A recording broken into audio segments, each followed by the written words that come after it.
Right everyone, so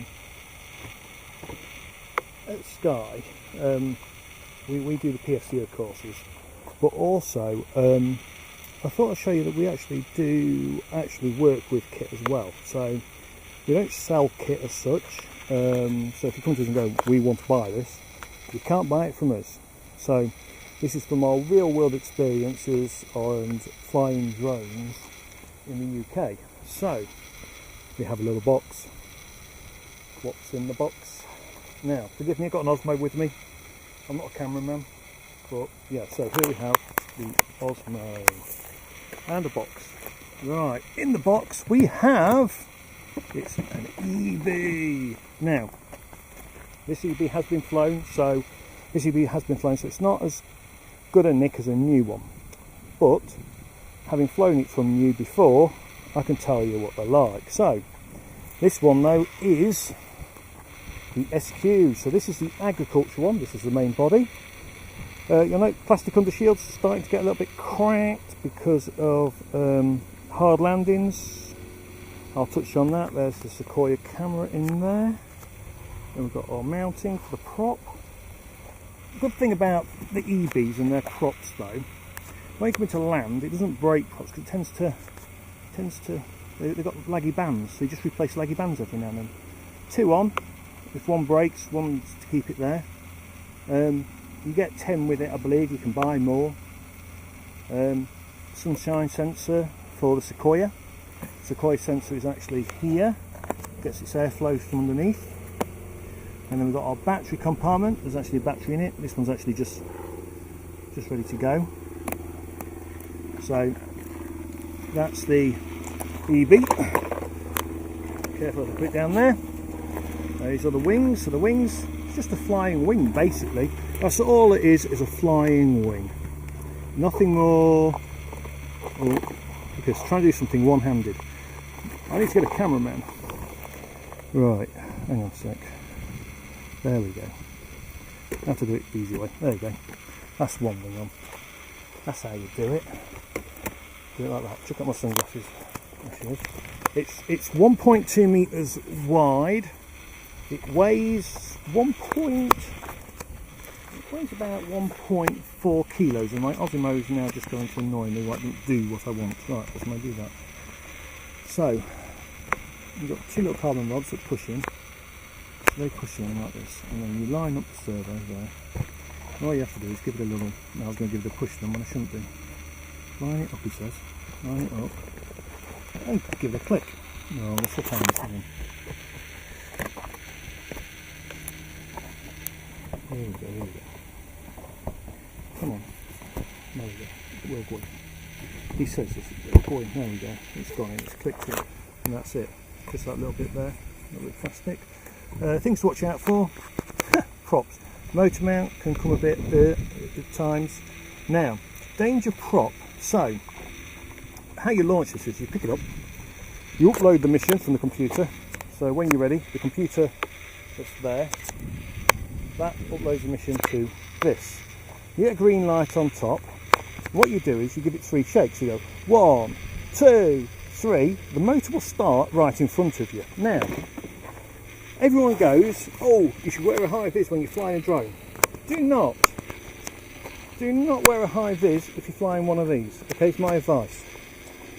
What happened was, someone went to chuck it, but the motor, because you know, if it's a hot day and your high vis is loose and flapping around, what happens? That motor snags, and that's it. And she goes for a service, and you don't want it to go into a service. Trust me. So what else have we got in the box anyway? So in the box we get a charger.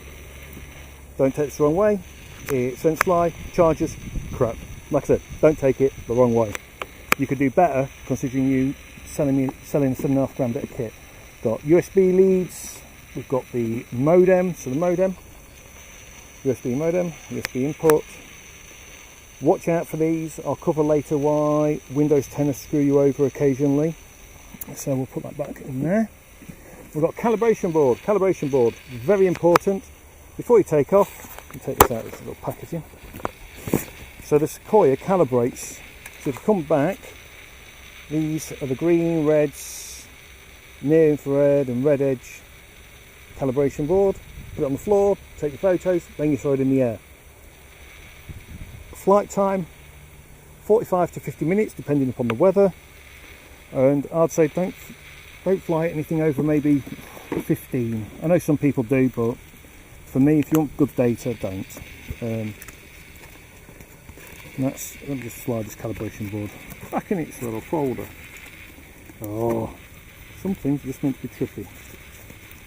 So, get back in its little box. The box is stunning. You know, you won't be afraid to send this through the Royal Mail. You can send that through the Royal Mail or Parcel Force, because that box is solid. Okay, I love the box.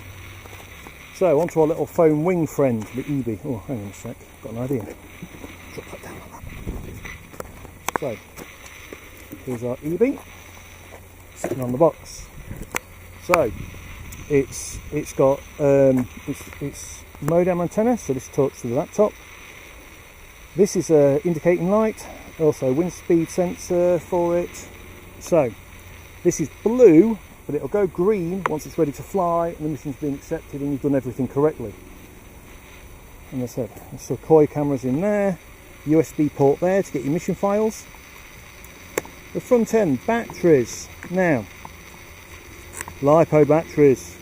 This uses typical LiPo batteries. 4,900 milliamp 3S. I've got a plane flying up there. Oh well. Now, only charge battery with approved by Sensefly. You'll actually charge any LiPo, typical LiPo charger. Now, unlike DJI batteries, which are smart, what you have to have is one of these. Let's just park myself down for a second to point the camera up a bit. Give you a bit better. There we go. There we go. So what we have is, we have one of these. We've got this, my little friend, and you've got a battery. Oh, wrong way round. Right, so you have to plug this into here, and it'll tell you what's going on with the battery. This one's got 35%. It tells you the cells, what's in each cell, so they're all good, they're all acceptable. Okay, tells you 34%, it's LiPo, and it says 3S. Fantastic. Can't fly with that one. So we get another battery. Da, da, da, da.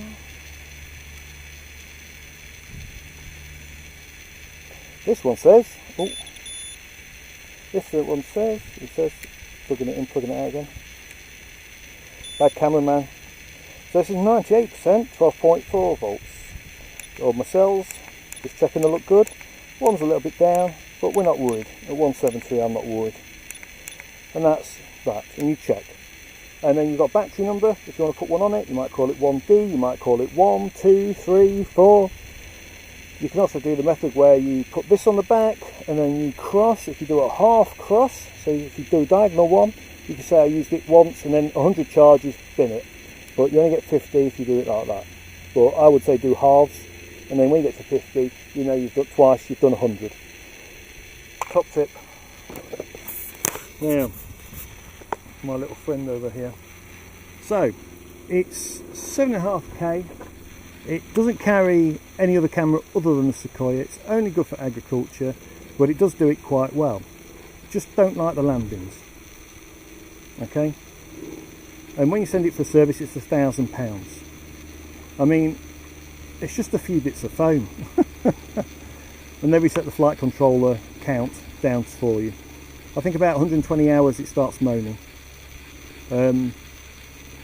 Yeah, so today it's going to be flying OSR, which I hate. Okay, because if it lands in that, it's a pig to find. Now, top tip. So we've got everything in front of us. When it comes into land, and it coming in, let's say it's coming in from over here, because it's nice and easy for you all. You see that little tree just there? What you want to do is you stand and you take your line. So as it approaches, if it doesn't make it back to you, you can see that tree, you know you've got to walk straight. Okay? Now you won't know the depth because the human eye won't be able to tell you the depth perception how far. It's just reality. If it lands 20 metres out, it might look like 20 metres, it could be 30 or 40. Okay? Well, that tree is what you want to aim for. So you just pick that and then you wade through the worst crop ever to go and find it. Oilseed rape. I know I'm going to have to do that battle in a bit, and I'm not looking forward to it. Right guys, so here's eBee back after its flight. Now, it did land completely wrong. So here's the eBee, and you see behind all those trees, right? So there's a little one that's slightly green. So I had to take that angle, and I had to walk through this stuff. Now, I thought it was maybe 20 metres out. I've just waded through 30 metres of oilseed rape. Needless to say, I know about it. And thank God I carry a bottle of water in the car, because it's been my saving today. Because oilseed rape is horrible. If you have to walk through this, or you've done model flying and your model planes landed in this before, you know where I'm coming from. A lot of PFCL holders probably don't get that. But those of us that have been flying crops and had eBees and landed in this stuff, you know where I'm coming from. Horrendous. So I took the line, took my little tree, and I just walked. Literally, I found it sat on top of the crop, just like this. Thankfully, the crop's it's not heavy enough, the eBee, to penetrate oilseed rape. It just can't. It's just not heavy enough, even in its glide attack. So it was sat on top, dead easy to find, thankfully. I have got a spark in the car. I could, which not charged. You could use a DJI spark to find a drone, but it's just, yeah, using a drone to find a drone. So I did mention the plastic underskid. So this is it. And after, you can see it's already got a little bit of damage and creasing. The wing's taken a bit, look, a few scuffs. The red pieces of plastic have. There's a Sequoia.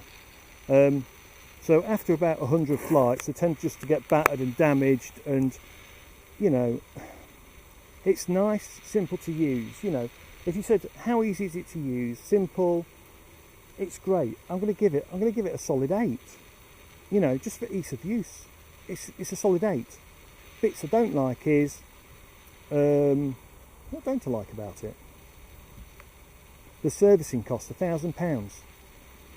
Sensefly, you've got a good business model there, guys. I've got to give you that. Or is it Corex, I think, do the UK servicing? Whoever does the UK servicing, you've got a good business model there. But yeah, fantastic bit of kit. And while these are great bits of kit, it is one thing to be noted, they're only good for crop. So will you get business out of it all year? Probably not. And even then, you have to understand the data. So data that comes from the Sequoia, you have to be able to go out to the field. If you're doing wheat, for example, you need to go out and you need ground truthing. If you just think you can hand over the images and that's it, or a map and it's this, that and the other, there's no point to it. You have to understand your data and how to analyse it and more. And you need some good guys. There's a few out there. Let me just get my, I say in my car, I think I've got, I do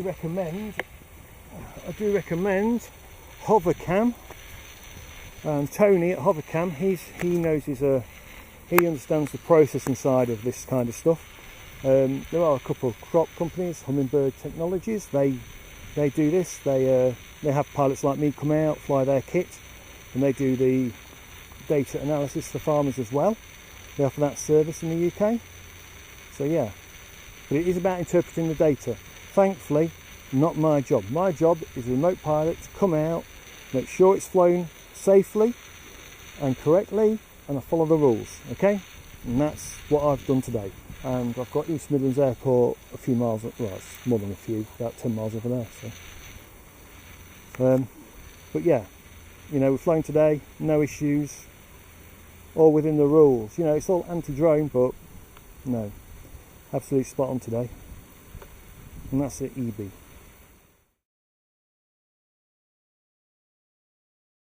So here we have the eBee landing. As you can see, it comes in, it's going to flare, but then it just flops itself onto the floor, hitting anything that's there.